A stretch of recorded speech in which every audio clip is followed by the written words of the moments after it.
My name is Rachel Thompson. I'm 42 years old, and this is the story of how my sister learned the most valuable lesson of her life. Have you ever been looked down on by your own family for the life choices you've made? If so, this story is for you. For 15 years, my sister couldn't stop reminding everyone that I'd wasted my MBA to become a farmer's wife. But at my daughter's wedding, in front of 200 guests, a truth emerged that silenced her forever. Before I continue, please take a moment to like and subscribe, but only if you genuinely enjoy this story. And let me know where you're watching from and what time it is where you are. It all started 3 months before my daughter Emma's wedding. David and I were in our kitchen, going over the guest list one more time when my phone buzzed. Victoria's name flashed on the screen. "Can't wait for the wedding," her text read. "I have a special surprise planned for Emma." My stomach tightened. Victoria's surprises were never just surprises. The morning of Emma's wedding arrived with perfect Oregon sunshine streaming through the vineyard's oak trees. Our venue, Willow Creek Vineyard, looked stunning with its rolling hills and neat rows of grapevines stretching toward Mount Hood in the distance.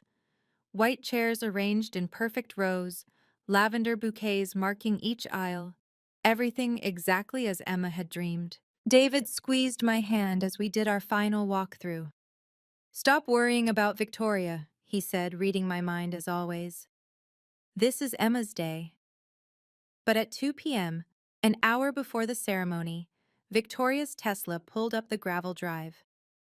She stepped out in a designer dress that probably cost more than our monthly mortgage, her husband Robert trailing behind, looking uncomfortable in his tailored suit. "Rachel!" Victoria air-kissed me, her perfume overwhelming. "Oh my, how rustic. I suppose this is charming in its own way." She glanced at the barn where the reception would be held. "Very authentic. Very you." I forced a smile. "Emma loves it here." "Of course she does, sweetie. She grew up with simple tastes." Victoria's eyes swept over my dress, a elegant but modest navy blue number I'd found at Nordstrom Rack. "Is that what you're wearing?" Before I could respond, she turned to the wedding coordinator. "I need to speak with whoever's handling the speeches. I have something special planned for my niece." The coordinator looked at me questioningly.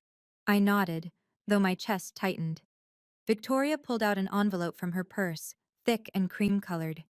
"This is part one of my gift," she said, waving it mysteriously. "Part two comes during my toast." I didn't know then that her gift would change everything. As guests began arriving, Victoria positioned herself near the entrance like an unofficial greeter, making sure everyone noticed her. "Yes, I flew in from San Francisco," I heard her tell Emma's college roommate. "Had to push back a board meeting, but family comes first, doesn't it?" She intercepted our neighbors, the Johnsons. "Oh, you know Rachel from the farmer's market?" How quaint. I keep telling her she could do so much more with that MBA. But some people prefer the simple life. David's jaw clenched as he adjusted his tie, the one Emma had given him that said "Father of the Bride" in small letters. His hands, permanently etched with soil lines despite scrubbing, trembled slightly. "Let it go," I whispered. "She's doing it again," he muttered, "making this about her." The MC, a young man named Tyler, approached us looking flustered.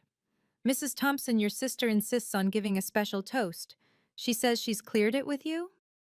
I hadn't, but Victoria was already beside us. "Of course it's cleared. I'm the bride's only aunt. I've prepared something inspirational for Emma." She handed Tyler a note card. "Make sure you introduce me properly. Victoria Mitchell, Senior Marketing Director at Technova Industries." Tyler glanced at me. The ceremony would start in 20 minutes. 200 guests were taking their seats. My father, 73 and recovering from hip surgery, was being helped to his chair by my mother. This wasn't the time for a confrontation. "Fine," I said quietly. "But keep it brief, Victoria." She patted my shoulder condescendingly. "Don't worry, sister. I know exactly what needs to be said." The way she emphasized "exactly" made my blood run cold. The ceremony was beautiful. Emma glowed as she walked down the aisle, her white dress catching the afternoon light. Her new husband, Marcus, teared up when she reached the altar. Even Victoria seemed moved, dabbing her eyes with a monogrammed handkerchief. But during the reception, as guests enjoyed their farm-to-table dinner, Tyler tapped the microphone. Ladies and gentlemen, before we hear from the best man and maid of honor, the bride's aunt has requested to share some words. Please welcome Victoria Mitchell, Senior Marketing Director at Technova Industries. Victoria stood, smoothing her dress. The spotlight found her immediately. She'd positioned herself at the head table where everyone could see her. Thank you, Tyler. She smiled, diamond earrings catching the light. You know, watching Emma today reminds me of watching her mother at her wedding 20 years ago. A few guests smiled. This seemed harmless enough. Rachel was so young then, so full of potential. Victoria's voice carried perfectly through the speakers. Fresh out of Northwestern with her MBA, the world at her feet. We all had such high hopes. The temperature in the room seemed to drop. David's hand found mine under the table. Victoria wasn't done. As Victoria continued her speech, my mind flashed back through 15 years of moments just like this. Christmas 2010. An MBA from Northwestern and you're doing bookkeeping for vegetables? She'd laughed, wine glass in hand, while our extended family listened uncomfortably. Thanksgiving 2015. I just closed $1 million campaign, she announced, then turned to me. Rachel, are you still counting carrots? When I explained we'd just landed a contract with Whole Foods, she waved dismissively. How nice. Local grocery stores need suppliers too, I suppose. Emma's high school graduation. Maybe Emma should spend a summer with me in San Francisco, Victoria suggested loudly. Show her there's more to life than dirt and farmers markets. No offense, David, but she needs to see successful people. David never responded to her barbs. His success spoke quietly. The third-generation farm he'd modernized, the sustainable practices he'd pioneered, the employees he treated like family. But Victoria only saw dirt under his fingernails. The worst was when she'd visited, once, 5 years ago. She'd stood in our doorway, refusing to come inside. I'm allergic to all this, she gestured vaguely. The smell, the dust. How do you live like this, Rachel? You had such potential. Her own children, whenever we saw them at family gatherings, would wrinkle their noses when Emma hugged them. Mom says you smell like farm, her daughter had once announced. Victoria hadn't corrected her. Each slight had been small enough to seem petty if I complained, but together they'd worn grooves in my heart. My parents noticed but said nothing. Victoria had always been the golden child, the one who'd made it. Now, standing before 200 guests at my daughter's wedding, Victoria was doing it again. But this time, something felt different. David's calm beside me wasn't resignation, it was anticipation. Patience, he'd always said. Success doesn't need to announce itself. I thought he meant it philosophically. I didn't know he meant it literally. Not until Tyler started checking his phone repeatedly, glancing toward the entrance with increasing frequency. Something was about to happen. Victoria's speech continued, each word carefully chosen to wound while maintaining plausible deniability. When Rachel told me she was marrying a farmer, Victoria paused for effect. I thought it was a phase. You know, some women go through that back-to-nature thing. Several guests shifted uncomfortably. But 20 years later, here she is, still, persevering. The first sign of her contempt was always the refusal to visit. In 15 years, Victoria had come to our farm exactly once. She'd lasted 10 minutes before claiming allergies and waiting in her car. When Emma had won her 4-H championship at 16, a huge honor in our community, Victoria had declined the celebration. I don't do barns, she'd texted. Send pictures. Send? But it wasn't just the absence, it was the active dismissal. When Emma had posted about her acceptance to UC Davis's agricultural business program, Victoria had commented publicly, "Well, I suppose someone has to do it. Thank goodness my kids aim higher." The second sign was how she'd poisoned her children against us. Last Christmas, Her son had refused to eat our contribution to dinner, organic roasted vegetables from our farm. Mom says we don't know what's really in organic food, he'd announced. She says it's just marketing for people who can't afford real quality. Her daughter had been worse. At our father's 70th birthday, she'd loudly asked Emma, "Don't you want to do something important with your life? My mom says your mom wasted her education. You don't want to end up like that, do you?" Emma had cried the whole drive home. Now Victoria was building to something, her voice rising with false concern. "I just hope Emma remembers that she doesn't have to limit herself. That just because her mother chose to—" She paused, searching for words. "Step back from ambition doesn't mean she has to." Marcus's parents exchanged glances. His mother, a federal judge, raised an eyebrow. His father, a pediatric surgeon, set down his wineglass rather firmly.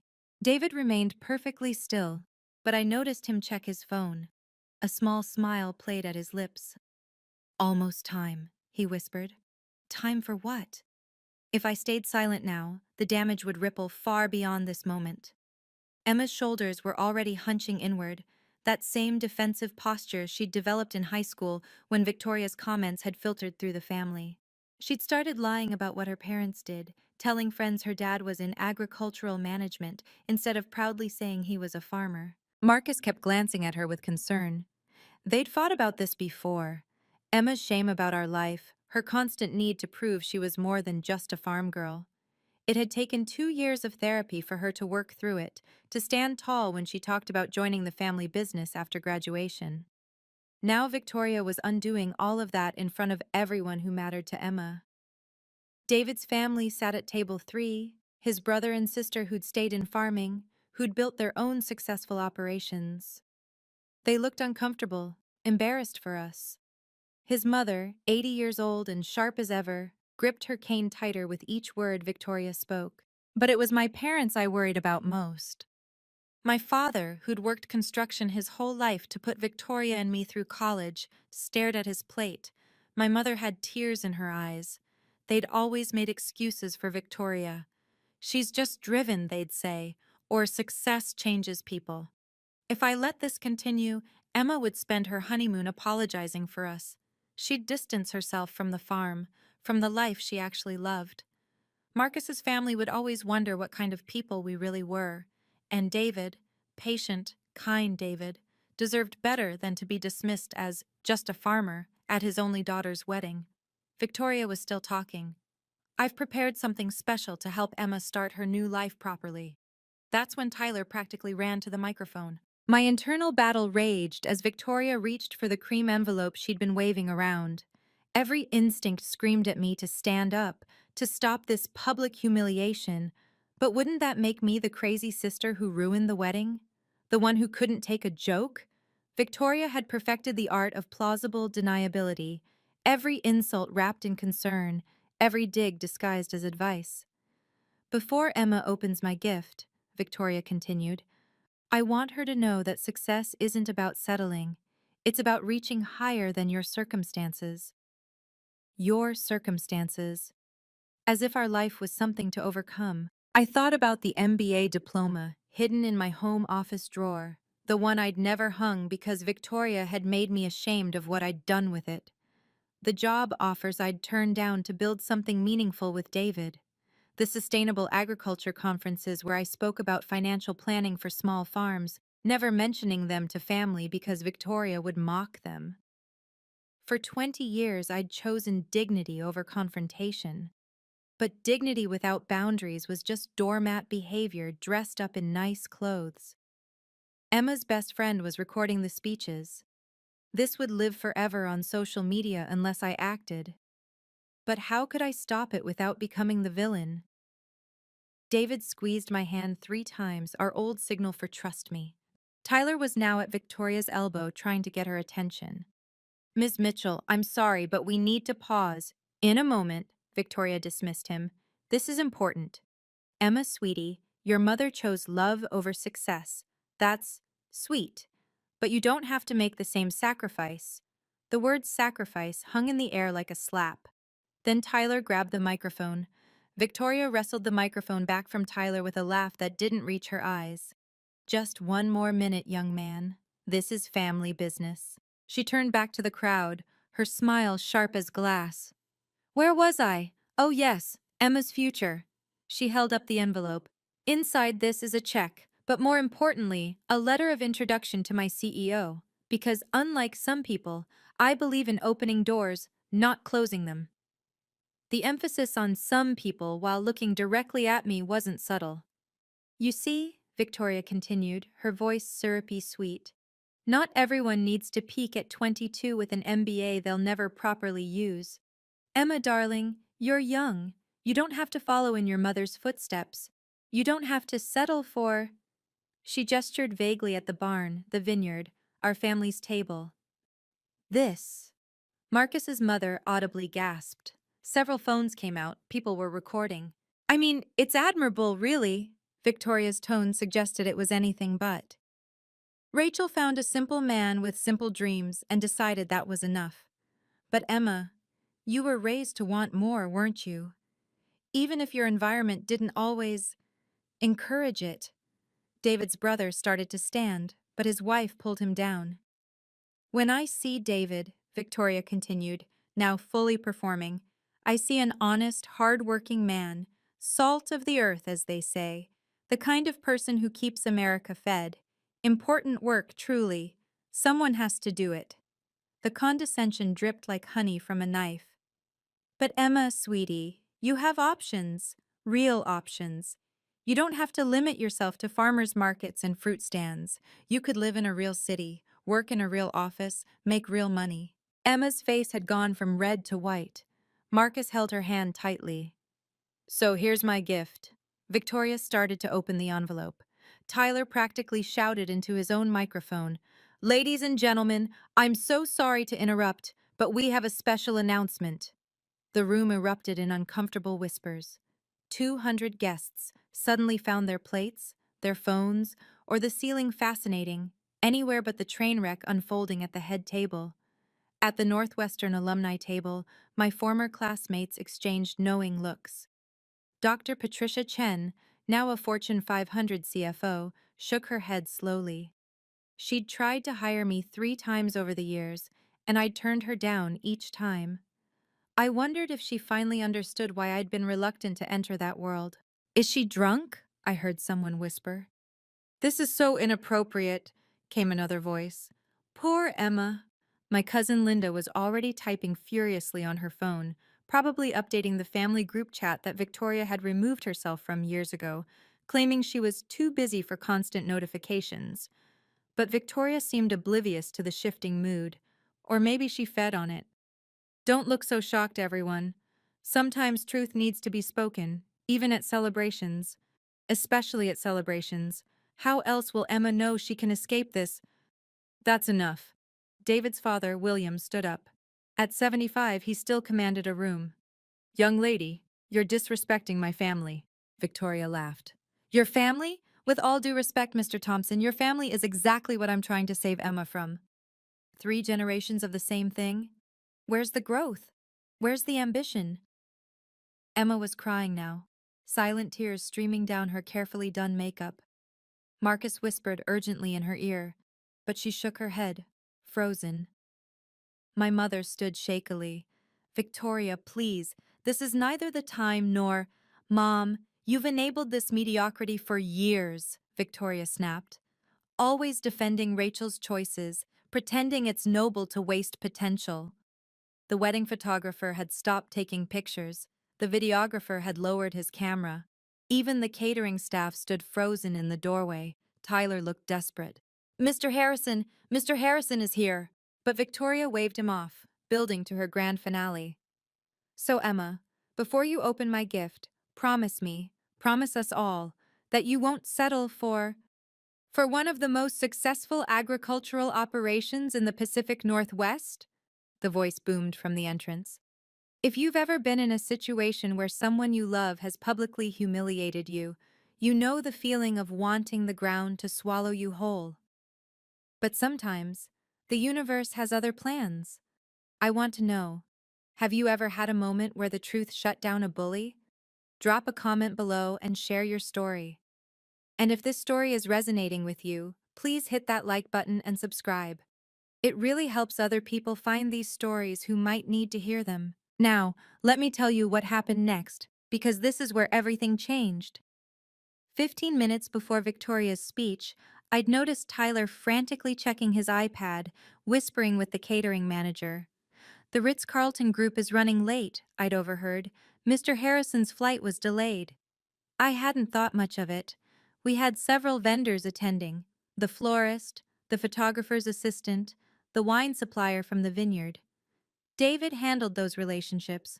I managed the books. But now Tyler was practically bouncing on his feet, gesturing wildly toward the entrance.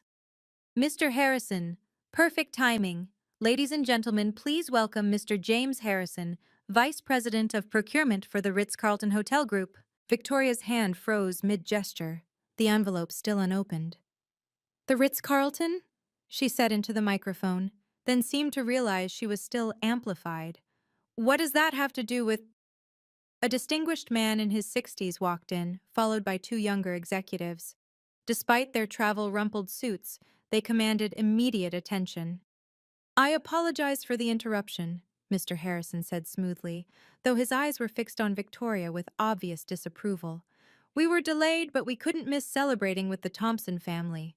After all, partners like them are rare. Partners? David stood up, shaking Mr. Harrison's hand warmly. They clearly knew each other well, very well. Victoria's smile flickered. I'm sorry, did you say partners? But Tyler was already back at his microphone, relief visible on his young face. Yes, I've been trying to announce Thompson Organic Farms has just signed an exclusive contract with the Ritz-Carlton Hotel Group. The room went completely silent. My cousin Linda's phone slipped from her hand, clattering on the floor. Victoria's envelope fluttered to the ground, forgotten. And David, quiet, humble David, picked up his wineglass with soil-stained hands and smiled. I'd missed the signs all week, too focused on Victoria's impending drama to notice David's quiet confidence. The way he'd smiled when Victoria's RSVP came in. Let her come, he'd said simply. The mysterious phone calls he'd taken in the barn, always ending with, yes, the 15th works perfectly. The new suit he'd bought, not rented, for the wedding. Emma deserves the best, he'd explained, but there'd been something else in his eyes. Even this morning, when I'd fretted about Victoria's surprise, he'd pulled me close and whispered, sometimes the best response is success they can't ignore. Now, as Mr. Harrison shook hands with David, I saw my husband differently. This wasn't the fumbling farmer Victoria painted him as. This was a businessman who'd quietly built an empire while she was busy mocking him. His phone buzzed on the table. He showed me the screen. A text from his lawyer. Contract fully executed. Congratulations on the 2.5 M annual deal. Press release goes out Monday. 2.5 million. Annual. I looked at Victoria, still standing with the microphone hanging limply in her hand. Her company, despite all her boasting, had never landed a contract that size. I knew because she would have made sure everyone knew. Should we tell them? David whispered to me. Tell them what? He smiled, that rare, full smile that made me fall in love with him 22 years ago. Everything. Mr. Harrison had reached the microphone. May I? He asked Victoria politely. She stepped aside, her face a mask of confusion and growing dread. Ladies and gentlemen, Mr. Harrison began, I'm here to celebrate not just Emma's wedding, but a partnership that represents everything we value at Ritz-Carlton. Authenticity, quality, and genuine excellence. Victoria sank into her chair. Before Mr. Harrison could continue, Victoria found her voice. Perhaps it was desperation or just an inability to cede the spotlight, but she stood back up, grabbing Tyler's microphone. This is lovely, really, but I was in the middle of giving my niece important life advice.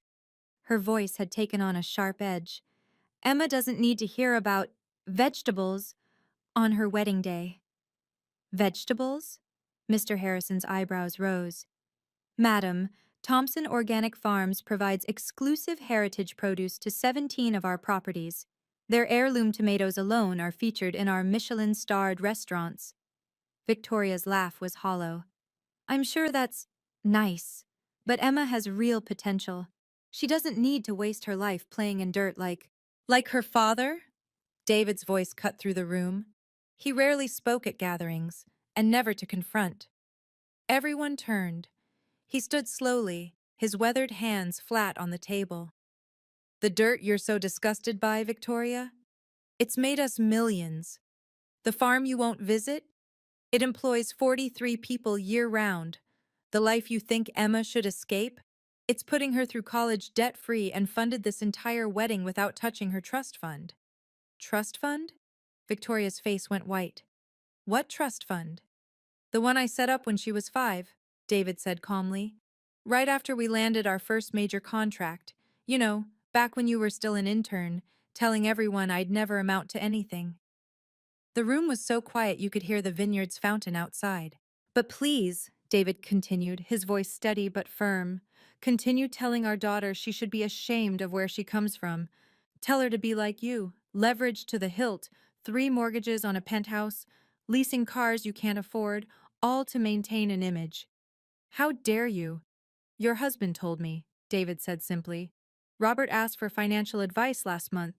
Seems your company isn't doing as well as your Instagram suggests. Victoria's hands shook. The envelope, her grand gift, lay forgotten on the floor.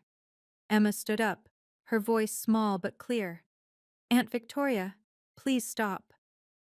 The silence that followed was suffocating. 200 guests held their collective breath, witnessing the kind of family drama usually reserved for reality TV. Victoria stood frozen, her designer dress suddenly looking like costume armor that had cracked. Her mouth opened and closed, but no words came. For someone who always had a cutting remark ready, the silence was deafening. Marcus's mother, the federal judge, set down her napkin with deliberate precision. The small gesture somehow felt like a gavel falling. Robert, Victoria's husband, had his head in his hands at their table. Their 2 teenagers stared at their phones, probably hoping to disappear. My father struggled to his feet, leaning heavily on his cane. Victoria, he said quietly, but his disappointment echoed through the barn. Your mother and I raised you better than this. She turned to him, desperate. Dad, I was just trying to... To what? Humiliate your sister? Shame your niece? Destroy a wedding? His voice broke. What happened to you, sweetheart? That's when Emma moved. My quiet, people-pleasing daughter walked straight to Victoria and gently took the microphone from her hands. Aunt Victoria, Emma said, her voice stronger now. I'm not ashamed of where I come from. I'm joining the family business because I want to, not because I have to. I have a trust fund that could pay for any life I choose, but I choose this one. She turned to address the room. I choose to work with my hands. I choose to feed people. I choose to build something real, not just a LinkedIn profile. A few guests began to clap, but Emma raised her hand. Wait, she said. There's something else everyone should know. Tyler was already moving, practically running now with his iPad. Ms. Thompson, should I? Emma nodded. Go ahead, Tyler. He cleared his throat, his young voice carrying surprising authority. Ladies and gentlemen, before we continue, there's one more announcement about Thompson Organic Farms. Tyler's voice rang clear through the barn's sound system. Ladies and gentlemen, it's my honor to announce that this wedding's entire organic menu, every vegetable, every herb, every edible flower, has been provided by Thompson Organic Farms, the exclusive agricultural partner for the Ritz-Carlton Hotel Group's Pacific Northwest properties. He paused, letting that sink in. The heirloom tomatoes in your salad? They're served at 3 Michelin-star restaurants. The microgreens? Flown weekly to properties in San Francisco, Seattle, and Vancouver. The heritage carrots you just enjoyed? They have a 6-month waiting list. Mr. Harrison stepped forward, his presence commanding. If I may add, he said, taking Tyler's microphone with practiced ease, Thompson Organic Farms isn't just a supplier. They're pioneers. David Thompson's sustainable farming methods are being studied by agricultural universities across the country. His soil restoration program has won 3 environmental awards, and his wife Rachel's innovative financial planning model for small farms. It's now taught at Northwestern's business school. Northwestern, my alma mater, the one Victoria said I'd wasted. In fact, Mr. Harrison continued, looking directly at Victoria, we just signed a $2.5 million annual contract with Thompson Farms. That's our largest agricultural partnership in the company's history. We don't partner with simple farmers, Ms. Mitchell. We partner with visionaries. The room erupted. Applause started at Marcus's family table and spread like wildfire. Someone whistled. My former MBA classmate stood up, clapping. Dr. Patricia Chen raised her wineglass to me and mouthed, now I understand. David's family, those simple farmers Victoria had dismissed, smiled quietly. They'd known all along. David's mother winked at me, but the final blow came from an unexpected source. Actually, said a woman at table 12, standing up, I should introduce myself. I'm Jennifer Walsh from Forbes. I'm here as Marcus's family friend, but I'm also doing a feature on agricultural innovators. Mr. Thompson, we've been trying to reach you for months. Your operation is exactly what we're looking for. Proof that sustainable farming can be more profitable than industrial agriculture. Forbes. The magazine Victoria had been desperately trying to get mentioned in for 5 years. Victoria's legs seemed to give out. She sank into her chair, the cream envelope still on the floor, forgotten and irrelevant. The contract value is public record, Mr. Harrison added kindly but firmly.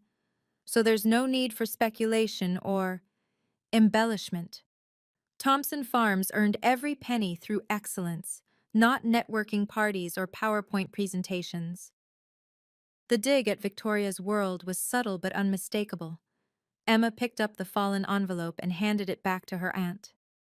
Thank you for the gift, Aunt Victoria, but I already have everything I need. Victoria's face cycled through emotions like a broken traffic light. Red embarrassment, white shock, green nausea. Her perfectly contoured makeup seemed to crack under the weight of her humiliation. I didn't, she stammered, but the words died. What could she say? That she didn't know her dismissed brother-in-law was a millionaire? That she'd been mocking people who out-earned her by millions? Robert finally stood, moving to his wife's side. We should go, he said quietly. No. The voice was David's mother, Margaret Thompson. At 80, she rarely spoke at gatherings, but when she did, everyone listened. Victoria needs to hear this. She stood carefully, her son rushing to steady her. Young woman, I've watched you belittle my family for 15 years. You called my grandson backward for joining 4-H. You told my granddaughter she'd never matter if she stayed in Oregon. You've acted like money earned in a city is somehow cleaner than money earned from soil. Margaret's voice grew stronger. My husband built this farm with his bare hands during the Depression. My son modernized it without losing its soul. And Rachel, the woman you say wasted her education, she turned it into an empire. What have you built, Victoria? Besides debt and delusions? The elderly woman's words hit like precisely aimed arrows. Marcus's mother, the federal judge, stood next. If I may, Judge Harrison said, her voice carrying the authority of countless courtrooms. I initially had concerns about my son marrying into a farming family. I thought like you, Ms. Mitchell, that agriculture was somehow lesser. But I've learned something. Authenticity can't be bought or faked. The Thompsons have it, you, madam, do not. The Forbes journalist was typing rapidly on her phone, occasionally lifting it to record. This would be everywhere by Monday. Dr. Patricia Chen, my old classmate, stood up. Rachel, I need to apologize. I tried to recruit you 3 times, thinking I was saving you from a dead-end life. I see now you are building something I never could, a legacy that feeds people, employs communities, and sustains the land. Victoria, you should be proud of your sister, not patronizing her.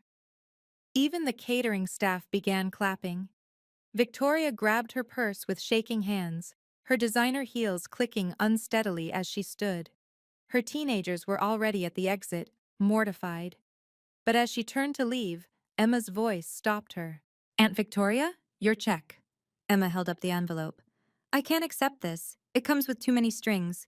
Besides, she smiled sweetly, I don't need your money. I never did. The final humiliation. Rejected charity from the niece she'd tried to save. Victoria fled, her husband and children trailing behind. The sound of her Tesla peeling out of the gravel parking lot was audible even inside the barn.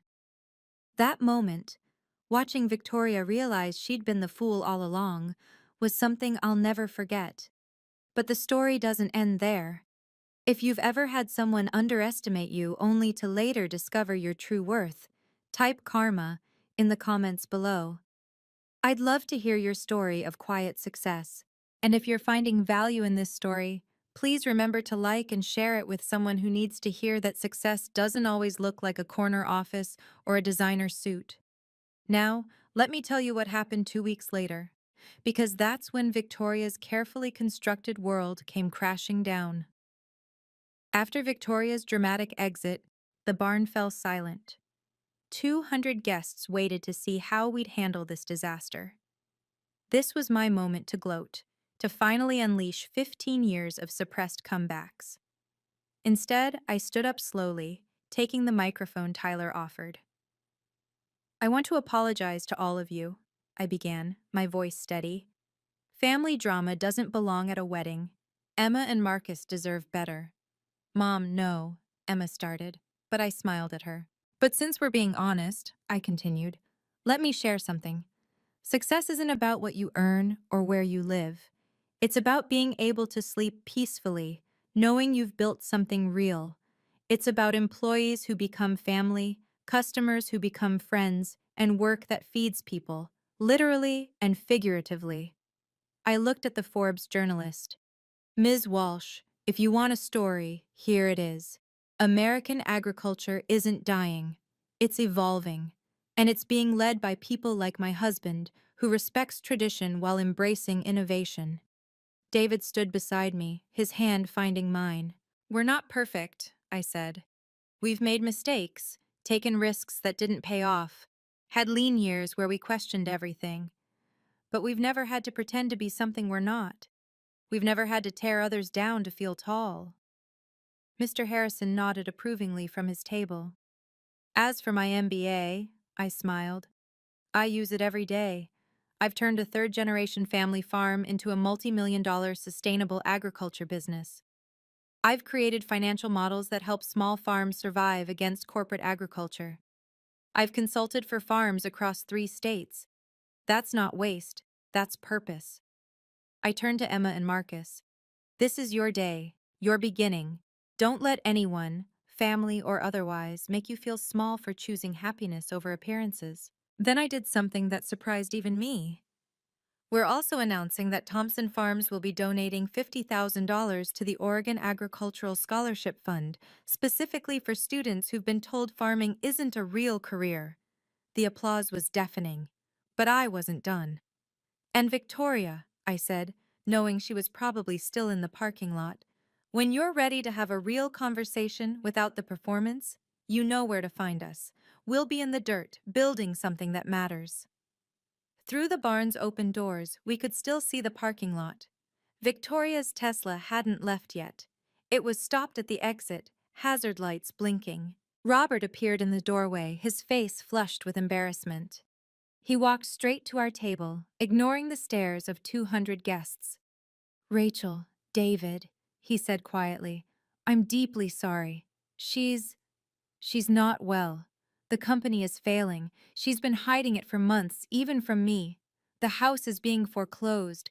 The cars are leased and behind on payments. Everything you saw today, the dress, the bravado, it's all desperation.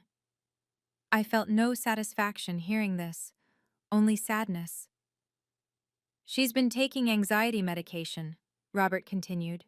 Drinking too much. The pressure to maintain the image, it's destroying her. And then to find out you've been successful all along, that she's been mocking people who could buy and sell us 10 times over. Robert, David said gently. She's still family. Family she's treated terribly, Robert replied. I've watched it for years, said nothing. I'm complicit, but seeing her attack Emma at her wedding, his voice broke. That's our niece. What kind of people have we become? Marcus's father, the pediatric surgeon, approached. Robert, if she needs help, real help, I can recommend someone. Burnout and status anxiety are real medical conditions. Robert nodded gratefully. She's in the car, crying. She keeps saying she's ruined everything. And honestly, she has. Our kids won't speak to her. They're mortified. Through the window, we could see Victoria's teenage daughter approaching our table. She looked exactly like Victoria had at that age, before the ambition turned toxic. Aunt Rachel, she said quietly, I'm sorry about Mom. She's not really like this. Or maybe she is, but it's gotten worse since the company started failing. She's been so scared of anyone finding out. Sweetheart, I said, pulling her into a hug, your mom is still my sister. She says things about you, the girl whispered, but I know they're not true. I follow the farm on Instagram. I've seen the awards, the articles. I even wrote a school paper about sustainable agriculture using your model. Victoria's own daughter, secretly admiring what her mother mocked. Robert gathered his children. We're going to go. Emma, Marcus, I'm so sorry. Your wedding is beautiful. Don't let this ruin it. As they walked to the parking lot, Victoria never got out of the car. Through the tinted windows, we could see her hunched over the steering wheel. The Tesla finally pulled away, taking with it 15 years of carefully constructed superiority. 2 weeks after the wedding, I was in my office reviewing contracts when my phone rang. Victoria's name appeared on the screen. I'd been expecting this call. Rachel? Her voice was small, nothing like the commanding tone from the wedding. Can we talk? I set down my pen. I'm listening. She paused, and I heard her take a shaky breath. Technova filed for bankruptcy yesterday. The board fired me last week.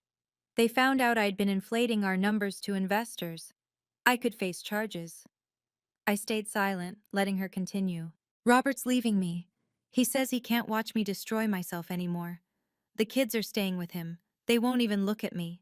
Her voice cracked. I've lost everything, Rachel. Everything I said mattered. What do you need, Victoria? I need, she sobbed. I need $50,000 just to get through the legal fees, to keep me out of jail. I know I have no right to ask. I know what I've done to you, to David, to Emma. But you're my sister, and I have nowhere else to turn. $50,000, the exact amount we donated to the scholarship fund. I saw the Forbes article, she continued desperately, about your success, the contract with Ritz-Carlton. You can afford it. I'll pay you back, I swear. I'll do anything. I'll work at the farm. I'll apologize publicly. Whatever you want. Victoria, I said carefully, when was the last time you visited Mom and Dad? What? Christmas 2 years ago. Try 3 years. When did you last call Emma just to talk, not to criticize? Silence. When have you ever, in 15 years, said anything positive about our life? I was jealous, she burst out. Is that what you want to hear? I was jealous and petty and cruel. You had everything, real love, purpose, authenticity. I had debt and lies and a husband who stayed for the kids. I attacked you because your happiness made my emptiness unbearable. It was the first honest thing she'd said in years. Please, Rachel, I know I don't deserve mercy, but I'm drowning. I thought about David's words. Success doesn't need to announce itself. I thought about Emma's grace at her wedding. I thought about the scholarship fund, helping kids who'd been told they weren't enough. Victoria, I said finally, I won't give you money. Her sob was audible through the phone. But I will give you something else. I won't give you money, I repeated, but I'll connect you with a financial counselor who specializes in bankruptcy and recovery. Her name is Sarah Chen. We went to Northwestern together. She helps people rebuild after financial crisis, and she does it with dignity. Victoria was quiet, processing this. I'll also give you the contact for a therapist who works with status anxiety and identity crisis.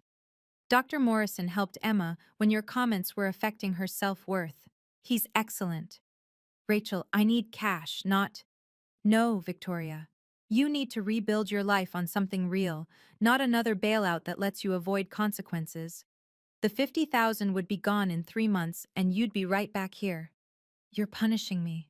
I'm breaking a cycle, I corrected. Mom and Dad always bailed you out. Every bad investment, every overspend, they covered it. It didn't help you. It enabled you. She was crying now, ugly sobs that reminded me of when we were children and she'd skinned her knee. But I could go to jail. Sarah will help you negotiate with prosecutors. If you're honest about your mistakes, you'll likely get probation and restitution, not jail time. But you have to be honest, Victoria. Completely honest. No more image management. You have millions and you won't help your own sister? I am helping you, just not the way you want. I pulled up Sarah's contact information. Sarah charges on a sliding scale. Dr. Morrison does too. I'll cover those fees. They'll probably total about 5,000 over 6 months. That's my offer. 5,000 in therapy instead of 50,000 to save me? Yes, because therapy might actually save you. The money would just delay the inevitable. David walked into my office, having heard most of the conversation. He nodded supportively. There's one more thing, I added. If you take this offer, you need to apologize to Emma. Really apologize. Not a text, not a card, face to face. And you need to mean it. She'll never forgive me. You might be surprised. Emma has more grace than both of us combined. But that's her choice to make, not yours to assume. Victoria was quiet for so long I thought she'd hung up.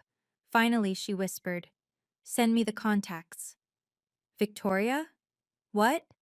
When you're ready, really ready, you're welcome at the farm. Not as a visitor looking down on us, but as family willing to get their hands dirty. She hung up without responding, but for the first time in 15 years, I had hope we might actually be sisters again someday.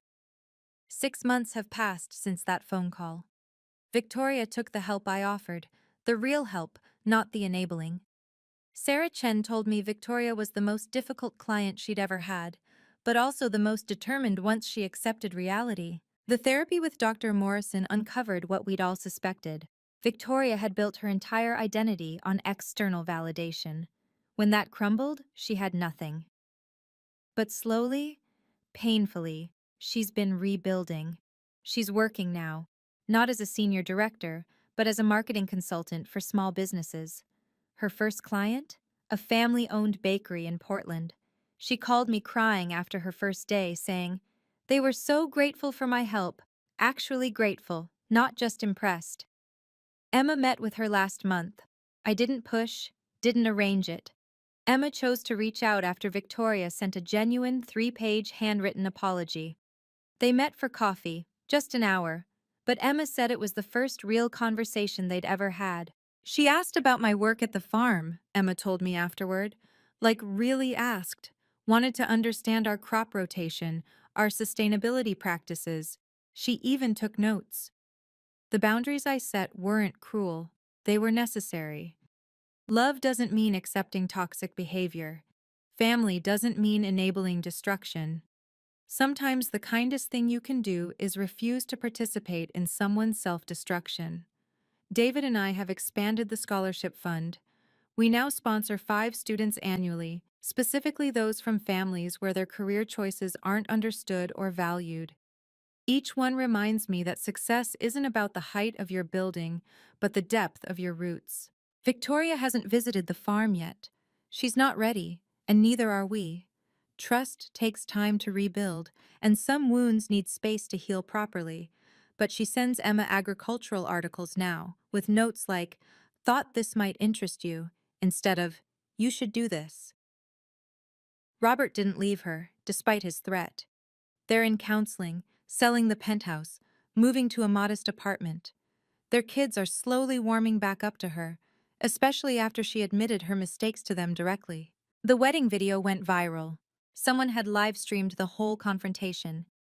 We got hundreds of messages from people sharing similar stories of family members who confused net worth with self-worth. It started conversations about success, authenticity, and the courage to live unglamorously. But the most important lesson? Sometimes the best response to someone's contempt is simply living well, without apology or explanation. That's where our story stands today. Victoria is learning that respect can't be bought, only earned.